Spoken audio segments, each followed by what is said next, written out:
kategori kebudayaan yang saling berinteraksi. Kemudian masing-masing kebudayaan melebur dan membentuk kebudayaan baru.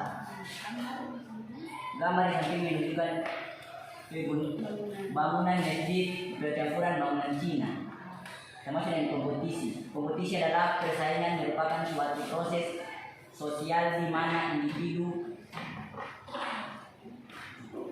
atau kelompok yang bersaing mencari keuntungan bertentangan yang ada di masyarakat, terjadi saat lomba atau perbandingan kelas. Gambar yang di samping menunjukkan lomba.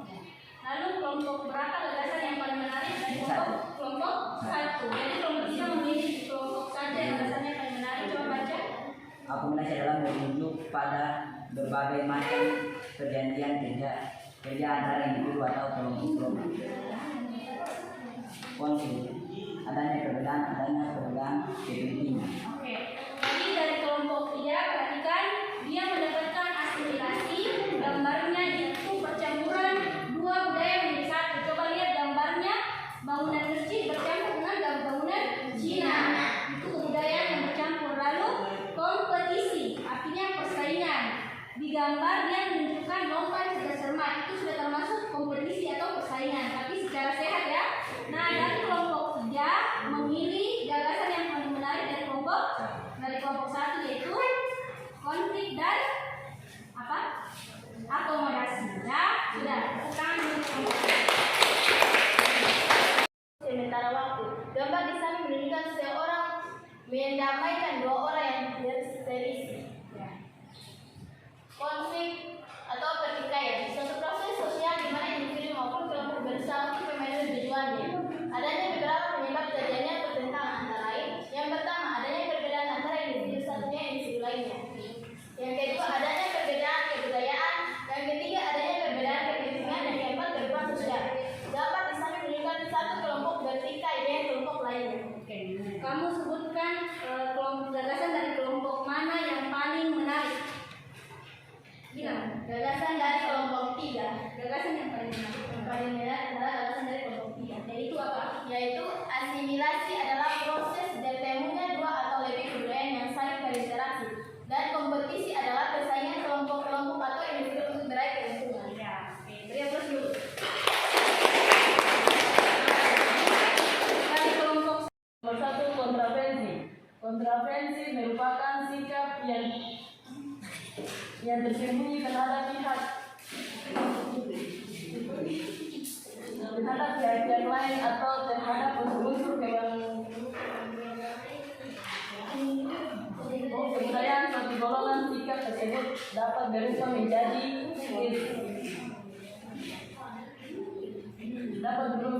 kebenaran, tetapi tidak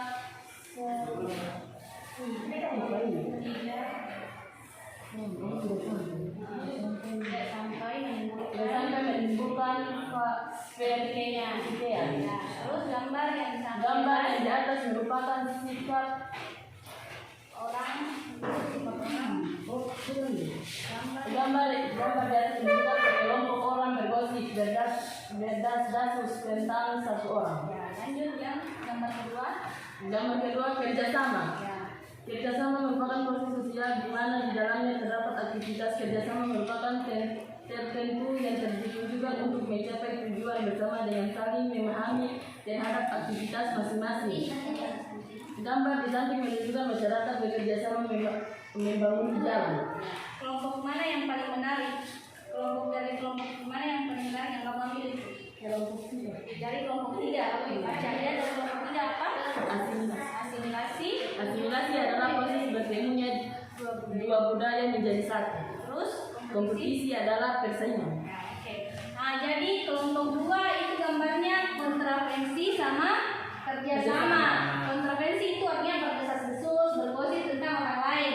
Kalau kerjasama itu gotong royong untuk mencapai tujuan tertentu seperti gambar yang ada di sini, ya. Nah, dari kelompok 2 memilih kelompok 3 gagasan yang paling menarik. Ya, sudah? Aplaus dulu. Berguna bagi manusia untuk membaca membasmi hama berupa mangsa. Karena keindahannya, belalang anggrek juga dijadikan peliharaan. Demikian laporan hasil observasi saya. Terima kasih atas perhatian teman-teman semua.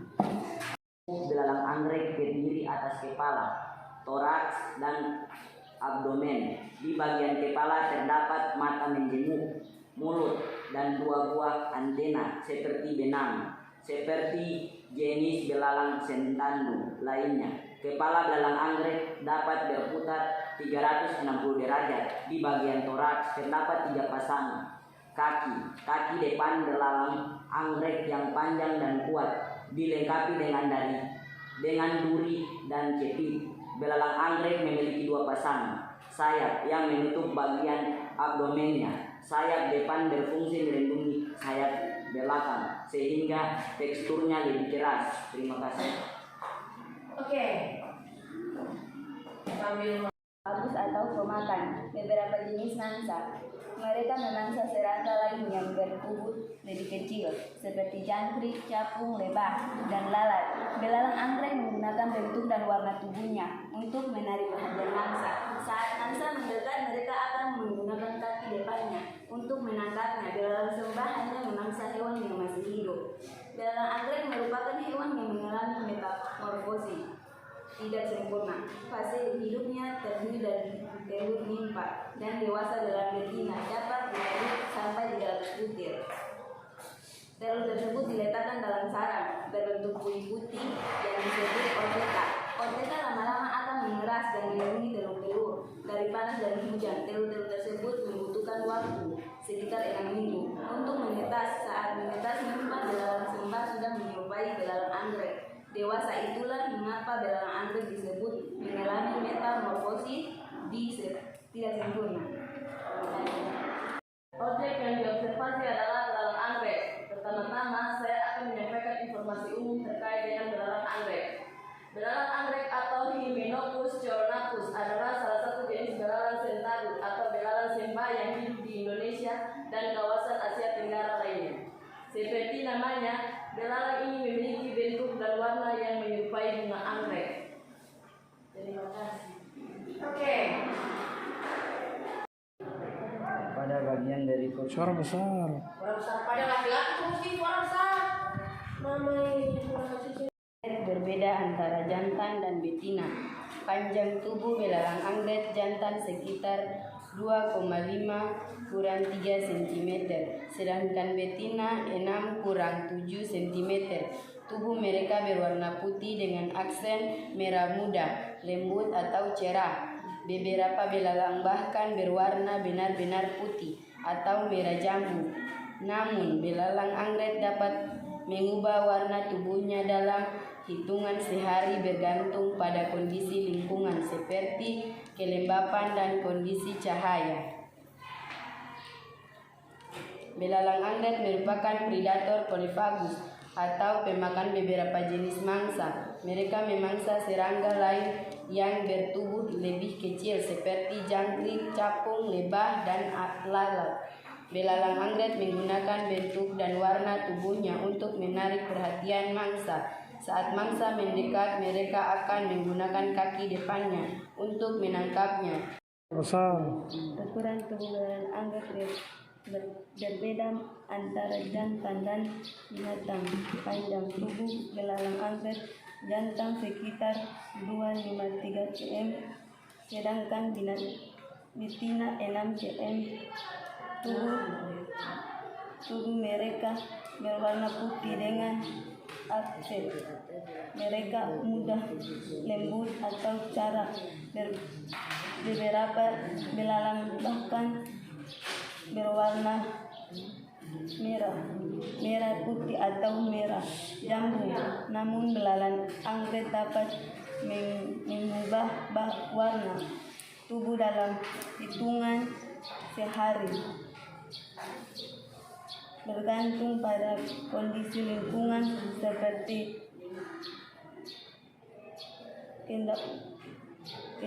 kelembatan dan kondisi cahaya. Saya akan menyampaikan laporan hasil observasi yang telah dilakukan beberapa waktu lalu. Objek yang diobservasi adalah belalang anggrek. Pertama-tama saya akan menyampaikan informasi umum terkait dengan belalang anggrek.